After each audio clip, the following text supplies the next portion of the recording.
Hi, it's time for another verb of the day. Today's verb is view. Let's take a look at some of the definitions or ways we can use this verb.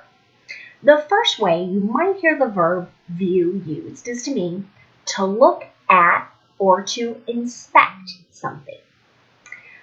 This is probably a really common way you'll hear of people viewing items before they purchase them, right? So they're checking their condition. That's the meaning of inspect.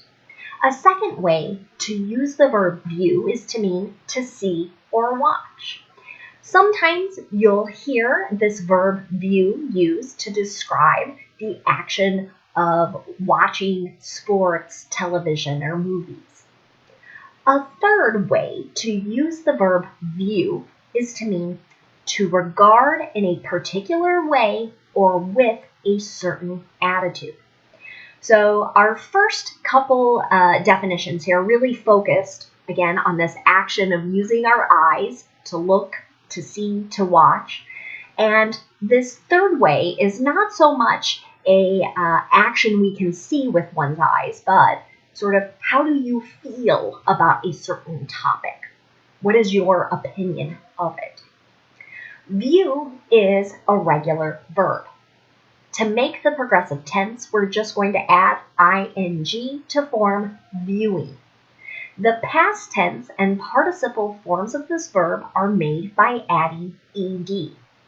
And because this verb ends with a vowel sound, oo, view, the ed is just going to make a d sound. Viewed, viewed. Now, I know this week we've been focusing on, again, a lot of verbs that involve the action of using our eyes, right? We've done see and look, and there were so many phrasal verbs with that. We had a few phrasal verbs yesterday with watch, so you might be happy to know I don't have any additional meanings or usages for you today with view. So instead, we'll focus on looking at making some sentences in the simple present, the present perfect, and the simple future today. Remember, we tend to use simple present to talk about habits, actions, and routines. To make an affirmative simple present sentence, if our subject is I, you, we, or they, we're just going to use the base verb. But if our subject is he, she, or it, we need to add an S to the end of this verb. And you can see that in the first affirmative example. He views politicians as public servants. So this particular sentence is going to that third meaning, someone expressing an attitude, an idea, an opinion. This is talking about that same sort of usage. If I want to make a sentence in the negative simple present, I'm going to use do not in my base verb if my subject is they, you, we, or I. And if my subject is he, she, or it, then I will use does not in the base verb. Here is an example of that. The large corporation doesn't view the startup as a competitor. Finally, if I want to make a yes or no question in the simple present, I'm going to start with do or does, then I'll have my subject, and then the base verb. Do they view voting as a duty? Almost a tongue twister there. So let me say that one more time. Do they view voting as a duty? So all of my examples here in the simple present are really connecting to that third meaning or definition of our verb. Next, let's take a look at the present perfect. We use this verb tense to talk about an action that started in the past and it continues into the present, or an action that was completed at some point in the past tense, but we don't know when. Many times I call that the indefinite past tense. To make the present perfect, I need two parts. I need have or has, and then I need the participle form of my verb. Let's look at an affirmative sentence. They have viewed over 20 houses as they try to find their next home.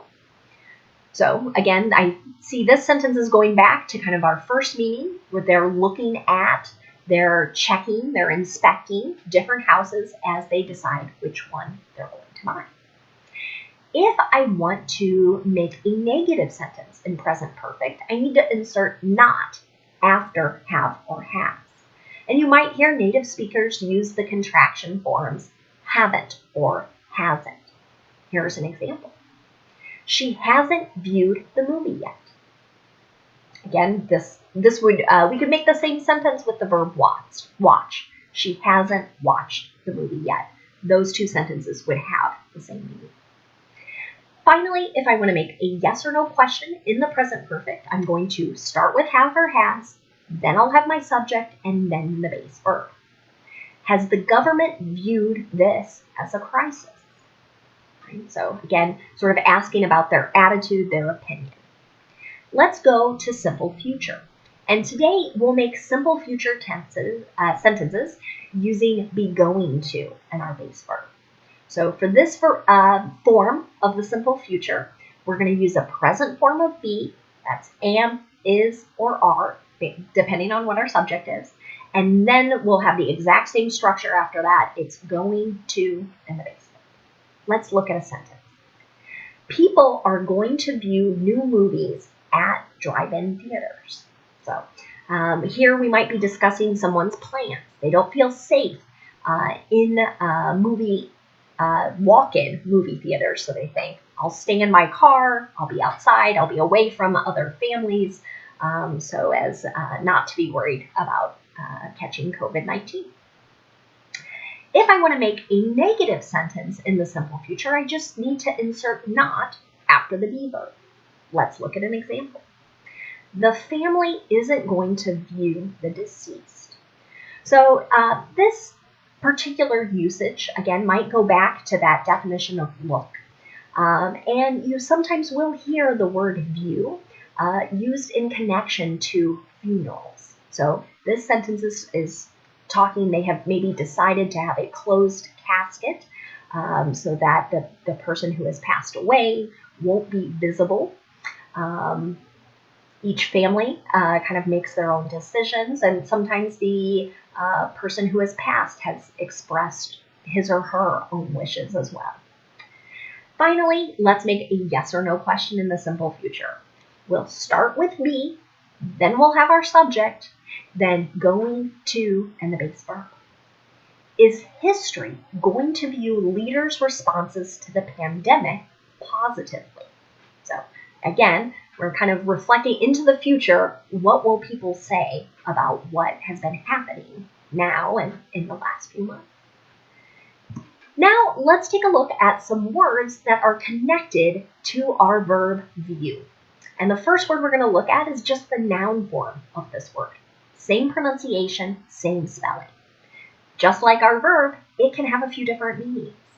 So the first way we might use the noun form of view is to mean the ability to see something or to be seen from a particular place.